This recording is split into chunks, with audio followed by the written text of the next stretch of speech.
নমস্কার বন্ধুরা, তিয়াসাজ রেসিপিতে সকলকে স্বাগত জানাই। আজ আমি দুটো ডিম আর দুটো আলু দিয়ে একদম নতুন ধরনের ও নতুন স্বাদের ইউনিক একটা ডিমের রেসিপি আপনাদের বানিয়ে দেখাবো।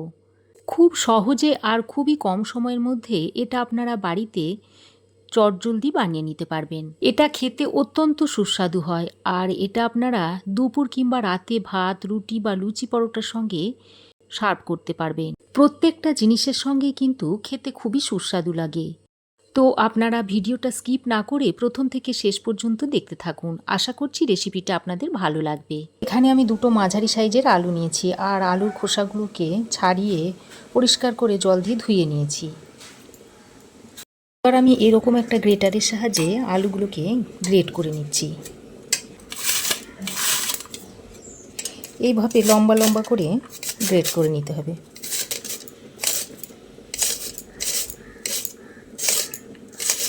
তো দেখুন বন্ধুরা, আলুগুলোকে গ্রেট করে আমি 2-3 বার জল পাল্টে পাল্টে ধুয়ে নিয়েছি। তারপর এরকম যখন স্বচ্ছ একটা জল বেরিয়েছে সেই পর্যায়ে আলুগুলোকে এইভাবে চিপে তুলে নিতে হবে জল থেকে। এইভাবে জল থেকে ছেঁকে তুলে নিচ্ছি। তারপর একটা বাটির মধ্যে নিয়ে নিচ্ছি।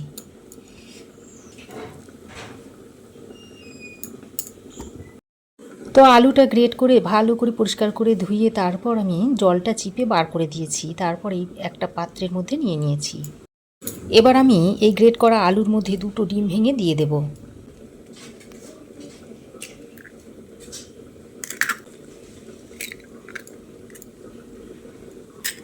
তো দেখুন, গ্রেট করা আলুর মধ্যে আমি দুটো ডিম ভেঙে দিয়ে দিয়েছি। এবার আমি এর মধ্যে একটা ছোট সাইজের কুচনো পেঁয়াজ দিয়ে দিচ্ছি।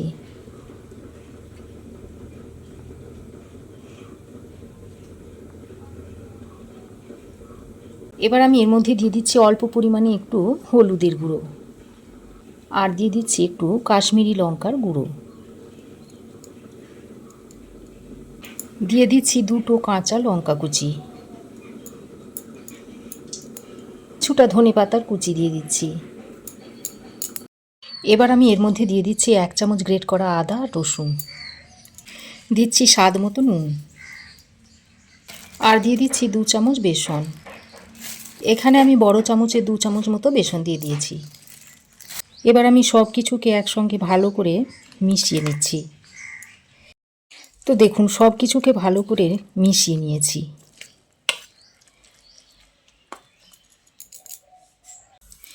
এবার আমি একটা ফ্রাই প্যান গরম করে নিয়েছি। তারপর এর মধ্যে দিয়ে দিচ্ছি এই 2 চামচ মতো সর্ষের তেল। তারপর তেলটাকে একটু ফ্রাই প্যানে এইভাবে স্প্রেড করে দিচ্ছি। এবার তেলটা ভালোভাবে গরম হয়ে এলে যে ডিম আর আলুটা মেখে রেখেছিলাম সেটা আমি এর মধ্যে দিয়ে দিচ্ছি। তারপর এইভাবে ছড়িয়ে দিচ্ছি আর সাইডগুলোকে এইভাবে একটু সমান করে দিচ্ছি। আর এই মিশ্রণটা খুব পাতলা করেও দেবো না, আবার খুব মোটা করেও দেবো না, একটু মাঝারি করে দিয়ে দেব। তো দেখুন, 4 সাইড ভালো করে সমান করে দিয়ে এবার আমি একটা ঢাকনা লাগিয়ে 4 মিনিট মতো রান্না করে নেব। তো দেখুন, ঢাকা দিয়ে আমি লো টু মিডিয়াম ফ্লেমে 4 মিনিট মতো রান্না করে নিয়েছি। আর দেখুন, নিচের দিকটাও ভালোভাবে রান্না হয়ে গেছে। এবার আমি একটা উপরে থালা চাপিয়ে এভাবে এটাকে উল্টে নেব। তো দেখুন, এদিকটা কত সুন্দর ভাজা হয়ে গেছে। তারপর আরও 1 চামচ পরিমাণ সর্ষের তেল দিয়ে দিলাম। তারপর আবারও এটাকে এইভাবে দিয়ে দিচ্ছি। এবার যে সাইডটা কাঁচা রয়েছে সেই সাইডটা তাওয়ার দিকে দিয়ে আবারও ঢাকা দিয়ে 4 মিনিট মতো রান্না করে নেব। এই সময় গ্যাসের ফ্লেমটাকে লো টু মিডিয়ামে রেখে দিতে হবে, তা না হলে পুড়ে যাবে। তো দেখুন বন্ধুরা, ঢাকা দিয়ে আমি অপর সাইডটাকেও 4 মিনিট মতো রান্না করে নিয়েছি। এবার আমি এটাকে একটা প্লেটের মধ্যে তুলে নিয়েছি।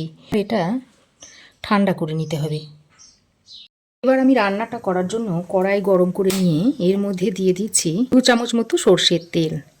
আমি রান্নাটা সর্ষের তেলে করছি, তবে আপনারা চাইলে সাদা তেলেও রান্নাটা করে নিতে পারেন। তো তেলটা ভালোভাবে গরম করে নিয়ে এখানে আমি দিয়ে দিচ্ছি 1/2 চামচ মতো গোটা জিরে। তারপর জিরেটাকে কয়েক সেকেন্ড ভেজে নিয়ে এর মধ্যে দিয়ে দিচ্ছি একটা মিডিয়াম সাইজের কুচনো পেঁয়াজ। এবার পেঁয়াজটাকে ফোড়নের সঙ্গে কিছুক্ষণ ভেজে নেব।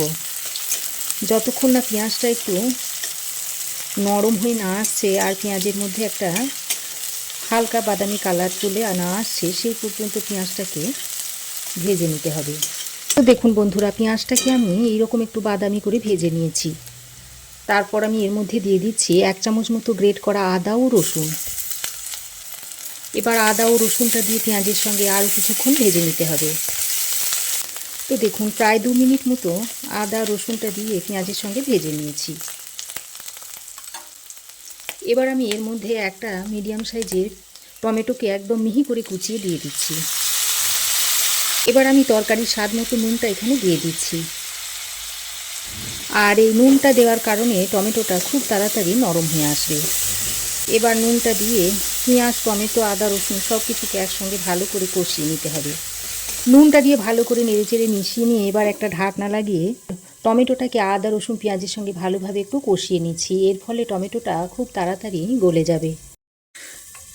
তো বন্ধুরা, ঢাকা দিয়ে আমি এই 2 মিনিট মতো টমেটোটাকে কষিয়ে নিয়েছি। আর টমেটো দেখুন বেশ খানিকটা নরম হয়ে গেছে।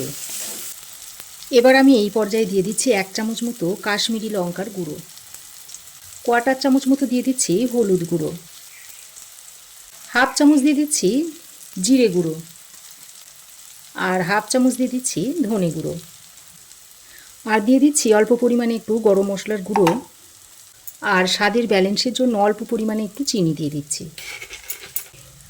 এবার মশলাটা যাতে পুড়ে না যায় সেই জন্য অল্প পরিমাণে একটু জল দিয়ে মশলাটাকে খুব ভালো করে কষিয়ে নিতে হবে। তো জলটা দিয়ে মশলার সঙ্গে ভালো করে নেড়েচেড়ে মিশিয়ে নিয়ে এবার এটাকে একটা ঢাকনা লাগিয়ে 2-3 মিনিট মতো মশলাটাকে কষিয়ে নেব। এদিকে দেখুন ততক্ষণে যে ডিমের অমলেট বা ধোকাটা তৈরি করে রেখেছিলাম সেটা ঠান্ডা হয়ে গেছে। এবার আমি এটাকে এইভাবে পিস করে নিচ্ছি। তো দেখুন ডিমের ধোকা বা অমলেটটা আমি এরকম লম্বা ফিতের মতো করে প্রথমে কেটে নিয়েছি। তারপর এটাকে এইরকম একটু ছোট ছোট করে পিস করে নিচ্ছি।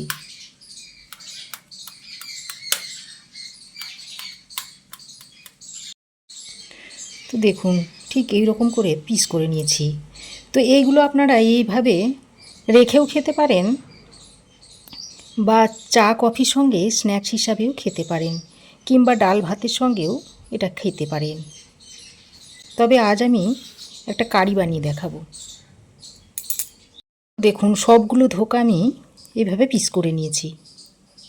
এবার এদিকে দেখুন ততক্ষণে মশলাটাকে আমি 3 মিনিট মতো ভালোভাবে কষিয়ে নিয়েছি। আর দেখুন মশলা থেকে খুব সুন্দরভাবে তেল ছাড়তে শুরু করেছে। এবার আমি আরও একবার ভালো করে নেড়ে চেড়ে এই 1-2 মিনিট মতো কষিয়ে নিচ্ছি। তারপর আমি এর মধ্যে বেশ কিছুটা ধনেপাতার কুচো ছড়িয়ে দিচ্ছি। তো ধনেপাতার কুচোটা দিয়ে আবারও সব কিছুকে একসঙ্গে ভালো করে নেড়ে চেড়ে মিশিয়ে নিচ্ছি। ভালো করে নেড়ে চেড়ে মিশিয়ে নিয়ে এবার আমি এর মধ্যে পরিমাণ মতো জল দিয়ে দিচ্ছি।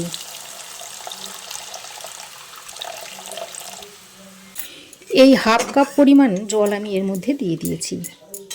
তারপর খুব ভালো করে নেড়ে চেড়ে মিশিয়ে নিচ্ছি। এবার এই গ্রেভিটা ফুটে আসা পর্যন্ত অপেক্ষা করতে হবে। দেখুন বন্ধুরা, গ্রেভি খুব সুন্দরভাবে ফুটে উঠেছে। এবার আমি যে ডিমের ধোকা বা অমলেটটা তৈরি করেছিলাম সেইগুলো আমি এখানে একটা একটা করে দিয়ে দিচ্ছি। তবে সবগুলো ধোকা আমি এর মধ্যে দেব না, কয়েকটা রেখে দেব শুধু মুখে খাবার জন্য। তো দেখুন ধোকাগুলো দেওয়া হয়ে গেলে একবার হালকা হাতে এইভাবে নেড়েচেড়ে মিশিয়ে নিচ্ছি। তারপর আবারও ঢাকা দিয়ে 2 মিনিট মতো রান্না করে নেব। তো বন্ধুরা, ঢাকা দিয়ে আমি আরও 2 মিনিট মতো রান্না করে নিয়েছি। তো দেখুন রান্নাটা একেবারে রেডি হয়ে গেছে। এবার আমি সব শেষে অল্প পরিমাণে একটু ঘি ছড়িয়ে নামিয়ে নেব। তো ঘিটা দিয়ে গ্যাসের ফ্লেম বন্ধ করে আবারও ঢাকা দিয়ে 2 মিনিট মতো স্ট্যান্ডিং টাইমে রাখার পর রেসিপিটা আপনাদের সার্ভ করে দেখাচ্ছি। তো বন্ধুরা, ডিম আলুর তরকারিটা আমি এখন একটা প্লেটে সার্ভ করে দিচ্ছি। এটা আপনারা রুটি, পরোটা, সাদা ভাত সব কিছুর সঙ্গেই খেতে পারবেন। তো ডিম আলুর তরকারিটা আমি একটা প্লেটে সার্ভ করে দিয়েছি। তো এইভাবে আপনারাও একবার তৈরি করে খেয়ে দেখতে পারেন। তো বন্ধুরা, আমার এই আজকের ডিম আলুর রেসিপি আপনাদের কেমন লাগলো অবশ্যই একটা কমেন্ট করে জানাবেন। ভালো লাগলে একটা লাইক ও শেয়ার করবেন। পাশে থাকা বেল আইকনটাও অবশ্যই প্রেস করে দেবেন। আর আমার চ্যানেলে যদি নতুন হয়ে থাকেন তো প্লিজ চ্যানেলটাকে সাবস্ক্রাইব করার অনুরোধ রইল। আজ এ পর্যন্তই। আবার দেখা হবে নতুন কোনো রেসিপি নিয়ে নেক্সট এপিসোডে। সে পর্যন্ত ভালো থাকবেন, সুস্থ থাকবেন। ধন্যবাদ।